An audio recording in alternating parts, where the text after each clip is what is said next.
저를 따라서 하시죠. 태초에 하나님이 천지를 창조하시니라. 하나님이 온 우주 만물을 창조하시고 인생을 창조하셨다면 우리가 믿지 못할 것이 무엇이 있겠습니까? 우리가 이 땅에 살면서 실망할 일이 무엇이 있겠습니까? 더구나 예수님께서 하나님 나라를 예비하시고 천국을 예비하시고 우리에게 다시 오신다면 이 땅을 살면서 우리가 낙심하거나 원망할 일이 무엇이 있겠습니까? 늘 그리스도 예수 안에서 또 하나님의 능력과 사랑 안에서 힘을 얻고 승리하는 복된 삶이 되기를 주님의 이름으로 축복합니다. 아멘. 8절 말씀을 보면은요, 여호와 하나님이 동방의 에덴에 동산을 창설하시고 이렇게 기록하고 있습니다. 왜 창설하셨을까요? 사람을 거기 두시려고. 사람을 만들기 전에 하나님께서는 모든 좋은 것들을 다 만드셨습니다. 우리에게 필요한 것이 무엇인지를 다 아시는 것이죠. 에덴이라고 하는 말의 뜻은 기쁨의 동산입니다. 사람을 하나님께서 만드시고 그 다음에 에덴이라고 하는 동산을 창설하셔서 그곳에다가 사람을 두신 것이죠. 그런데 그곳의 이름이 뭐라고요? 기쁨입니다. 기쁨의 동산. 하나님께서 우리 성도들에게 주시고 싶은 것이 무엇이냐? 그것은 기쁨이죠. 감사, 기쁨.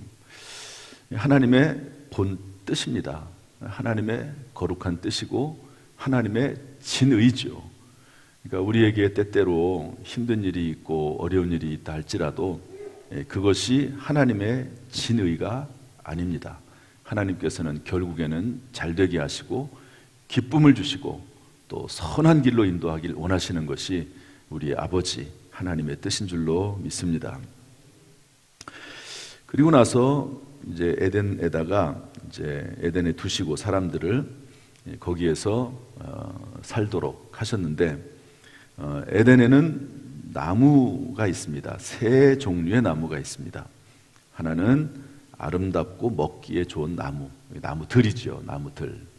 그 다음에는 동산 가운데는 생명나무가 있고 선악을 알게 하는 나무, 이렇게 세 종류의 나무가 있었습니다.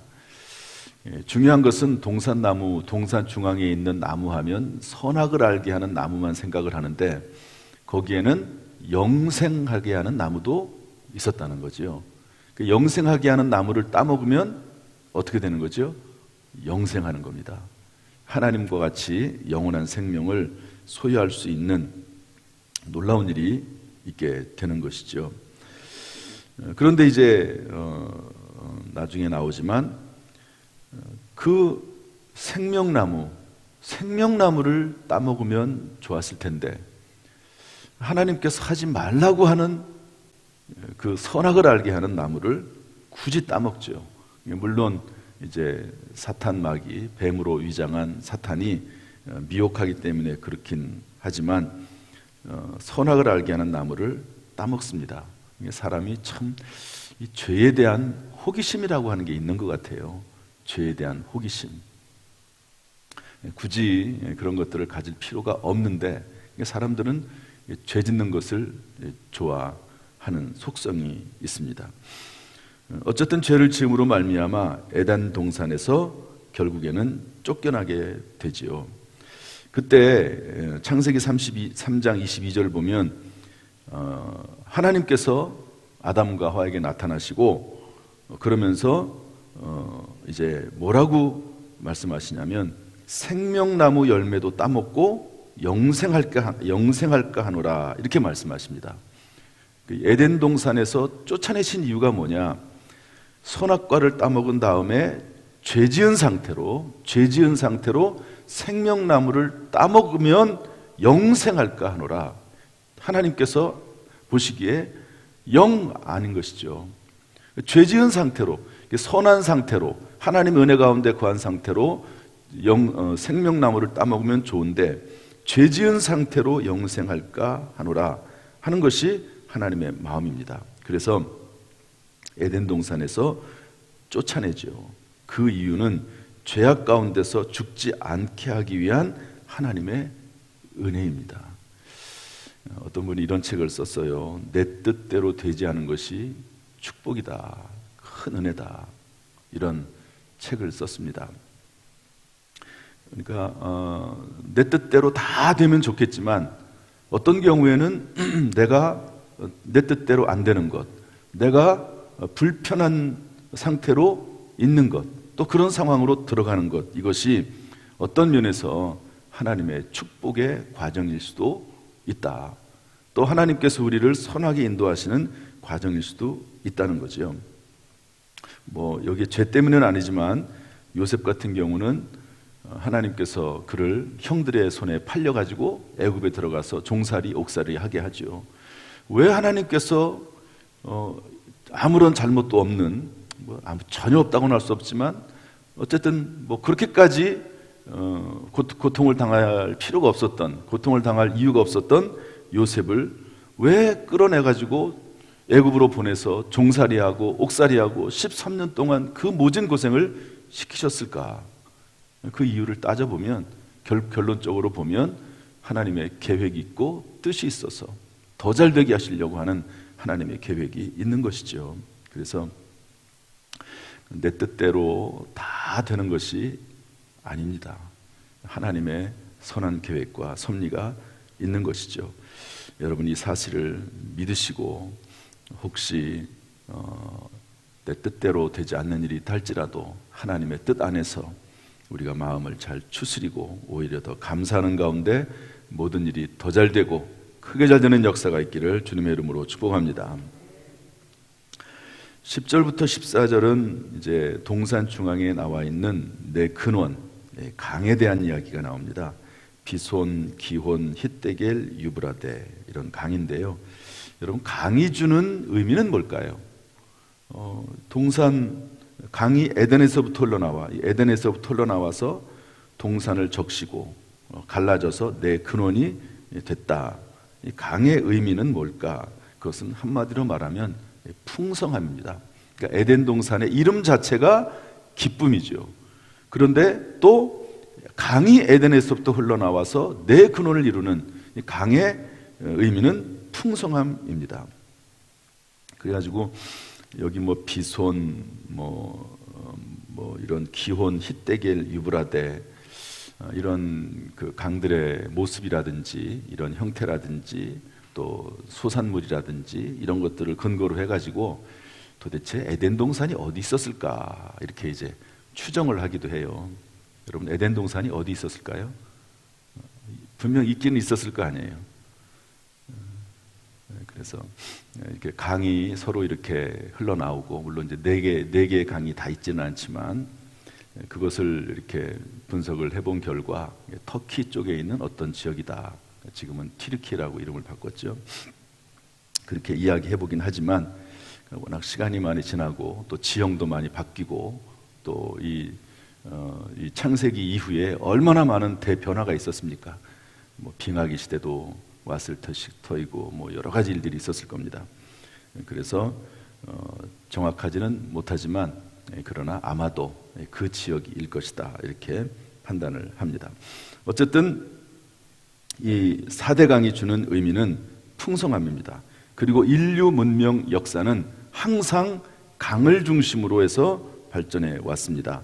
우리 대한민국은 서울이라고 하는 서울 한강을 중심으로 해서 발달을 하죠.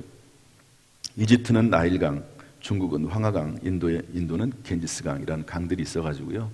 그 강을 중심으로, 강은 먹을 것이 있잖아요.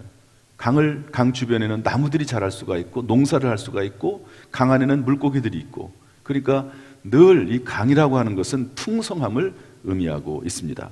그러니까 하나님께서는 에덴을 창설하시고 그리고 기쁨을 주기를 원하시고 그리고 풍성함을 주기를 원하시는 것이 하나님의 마음이다 하는 것을 알 수가 있습니다.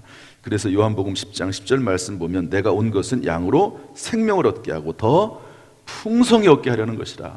할렐루야. 이 땅에서 물론 완전한 풍성함은 풍족함은 누리지 못할지 모릅니다.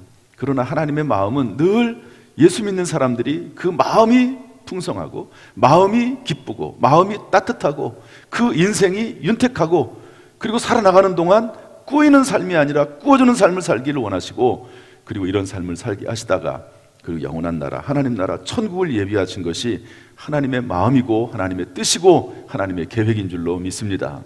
얼마나 감사한 일입니까? 하나님께서 우리를 못 살게 굴고 우리를 괴롭히고 어떤 다른 종교의 아주 엄격하신 하나님, 아주 두렵기만 한 하나님, 그런 하나님이 아니고 이렇게 우리를 사랑하신 하나님, 이런 사랑의 하나님이, 또 풍성함의 하나님이 저와 여러분의 하나님이신 줄로 믿습니다. 이 풍성함의 하나님이 우리 가운데 일하셔서 우리의 인생이 풍성해지기를 주님의 이름으로 축원합니다. 15절에 가면 사람을 에덴에 두신 이유가 나옵니다. 첫 번째는 경작하게 하시고 지키게 하시고 이렇게 되어 있습니다. 이 경작한다는 말을 영어로 하면은요, to work, 일하게 하시고, 지키게 하시고, 이것은 take care of라고 하는 또 단어를 씁니다. 돌본다는 말이죠. 그러니까 처음부터 노동은 있었습니다. 노동은 아담과 하와가 범죄하고 나서부터 있는 거 아니야?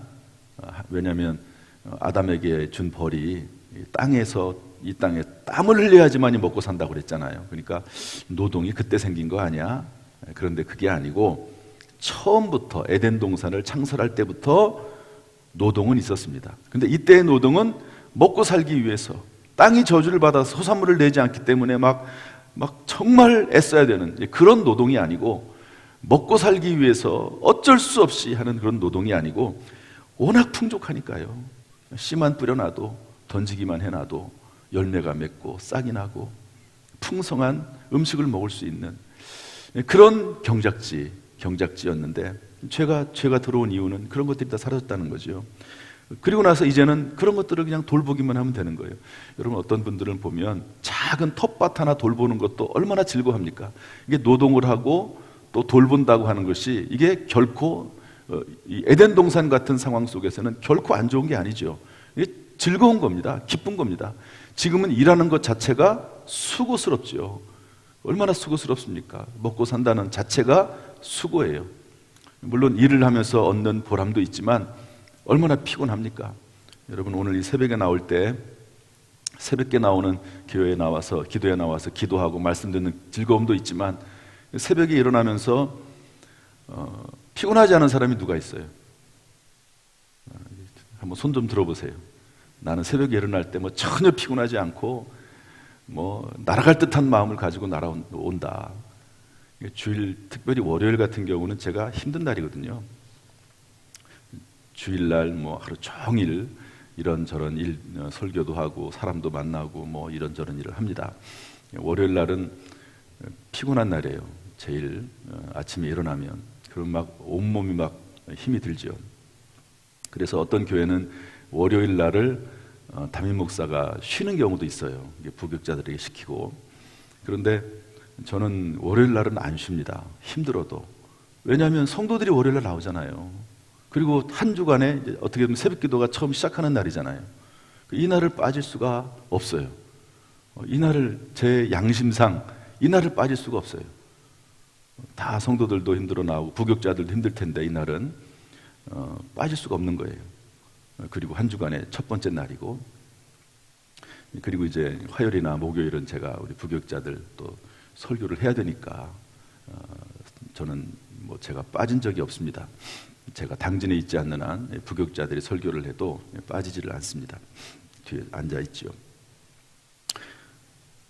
힘들다는 거예요. 지금은 그렇게 됐습니다. 그러나 이제 노동이 이때는 재미가 있는 거죠. 노동이 풍성한 겁니다. 열매가 없는 노동이 아닙니다. 바라기는 하나님께서 우리 성도들에게 은혜를 베풀어 주시어서 우리가 수고한 대로 먹을 수 있는 은혜가 있기를 주님의 이름으로 축복합니다. 이게 전도서에 나오는 말이에요. 수고한 대로 먹을 것이다. 수고해도 먹지 못하잖아요. 근데 수고한 대로, 땀을 흘린 대로 하나님께서 먹게 하시고 풍성하게 하시고, 큰 복 중에 하나입니다. 은혜 베풀어 주셔서 그 땀의 열매가 풍성하기를 주님의 이름으로 축복합니다. 꼭 해야 될 말이 있어요. 그게 뭐냐? 우리 16절 말씀을 좀 읽어보겠습니다. 16절, 17절 다 같이 읽어보겠습니다. 시작. 여호와 하나님이 그 사람에게 명하여 이르시되 동상 각종 나무의 열매는 내가 임의로 먹되 선악을 알게 하는 나무의 열매는 먹지 말라. 내가 먹는 날에는 반드시 죽으리라 하시니라. 선악을 알게 하는 나무를 따먹으면 된다고요? 반드시 죽으리라. 따먹죠. 얘기는 뒤에 나오니까 또 하도록 하고요. 임의로라고 하는 단어다. 임의로. 따릅시다. 임의로. 이게 뭘까요? 네 마음대로. 그러니까 잘 보세요. 동산 중앙에 있는 나무 중에서 특별히 선악과는 따먹으면 안 돼요. 금했습니다. 그런데 그 외의 나무들은 먹어도 돼요. 언제든지 네 마음대로, 네가 원하는 대로 따먹어도 돼요. 하나님께서 안 되는 것과 되는 것을 분명히 구별했습니다. 이거는 안 돼. 너 죽어. 이거 먹으면 죽어. 안 돼. 너 이거는 네 마음대로 해도 돼. 먹고 싶으면 네 마음대로 따먹어. 이것을 자유의지라고 합니다. 하나님께서 우리 인간에게 자유의지를 주셨어요. 신약 성경에 가면 아디아포라라고 하는 말이 나옵니다. 이것은 뭐냐면 제사 음식이에요. 제사 음식을 먹어야 됩니까? 말아야 됩니까? 이 당시에는 제사 음식이 워낙 뭐 그냥 이 우상들에게 제사를 드리고 남은 음식들이 고기들이나 이런 것들이 막 시중에 막 퍼지거든요. 그런데 그런 것들을 예수 믿는 사람들은 안 먹었습니다. 우상에게 드려진 음식을 먹으면 되냐? 그런데 사도 바울은 괜찮다. 우상에게 드려진 음식이라도 음식은 음식인데 뭐 음식 자체가 나쁜 건 아니지. 그리고 사도 바울은 먹었어요. 먹을 수 있다고 생각을 했습니다. 그런데 그것을 못 먹는, 꺼림직해서 못 먹는 사람들이 있습니다. 그때 사도 바울이 뭐라고 말하냐면 나는 먹을 수 있다고 생각하고 먹어왔지만 그러나 그것 때문에 시험이 드는 사람이 있으면 나는 먹지 않겠다. 아디아포라. 먹을 수도 있고 안 먹을 수도 있고 그 자체로 중립이지만 이런 경우에는 죄가 되기도 하고 죄가 되지 않기도 하는 그 상대방에 따라서 내 마음이 내 양심이 조절될 수 있는 또 그런 능력도 본인이 가지고 있는 그런 상태, 이것을 아디아포라라고 합니다. 이런 것들을 하나님이 주신 것이죠. 하나님이 금하실 때는 그거 하면 안 되기 때문에 그렇습니다. 하나님이 허용하실 때는 그거 해야 하면 풍성함이 있기 때문에 그런 거죠. 오늘 하나님께서 나에게 허용이 된 건지 또 어떤 것들은 또 권고하는 것도 있잖아요. 그런 것들은 해야 되겠죠. 허용이 된 건지 허용이 안 된 것인지 하나님께서 명확하게 금하시는 것인지 하는 것들을 잘 구분해서 살아가는 지혜가 우리 가운데 있어야 될 줄로 믿습니다. 물론 뭐 이런 것들을 안다고 해서 100% 다 지키지는 못해요. 그러니까 예수 그리스도의 십자가의 보혈을 늘 의지하는 거죠. 저는 정말 예수님의 십자가 보혈, 예수님의 피가 아니면 살 수가 없다. 은혜 아니면 살 수가 없다. 그런 생각을, 그런 마음을 매일매일 매 순간마다 가지고 있습니다. 정말 은혜 아니면, 예수님의 십자가 보혈 아니면 살 수 없는 것이 인생이죠. 오늘도 예수님을 의지하면서 예수님과 동행하고 예수의 능력과 지혜와 예수님의 권세와 예수님의 사랑이 충만하기를 주님의 이름으로 축원합니다. 기도하겠습니다. 은혜와 사랑이 풍성하신 아버지 하나님, 오늘도 새날을 열어주시니 감사합니다. 이 새벽에 나와서 주의 말씀 듣고 또 그 말씀에 은혜를 힘입어서 살아가기를 원합니다. 지혜와 능력으로 함께하여 주옵소서. 하나님이여, 하나님께서 우리에게 주시고자 하시는 것은 기쁨의 동산, 기쁨이요 또 풍성함임을 깨닫게 하시니 감사합니다. 우리 모든 성도들에게 또 그 자녀들에게 우리 교회에 이 나라 민족에게도 주의 나라 영광을 위하여서 풍성함을 허락하여 주옵소서. 또한 기쁨을 허락하여 주옵소서. 이번 한 주간도 승리케 하시길 원하오며 예수님의 이름으로 축복하며 기도하옵나이다. 아멘. 이제는 우리 주 예수 그리스도의 은혜와 아버지 하나님의 무한하신 사랑과 성령님의 교통하심이 이 시간 주 앞에 나와 예배드리는 모든 성도들 한 사람 한 사람 머리 위에, 그 가정, 직장, 사업, 자녀, 심령 위에 함께 하시기를 간절히 축원하옵나이다. 아멘.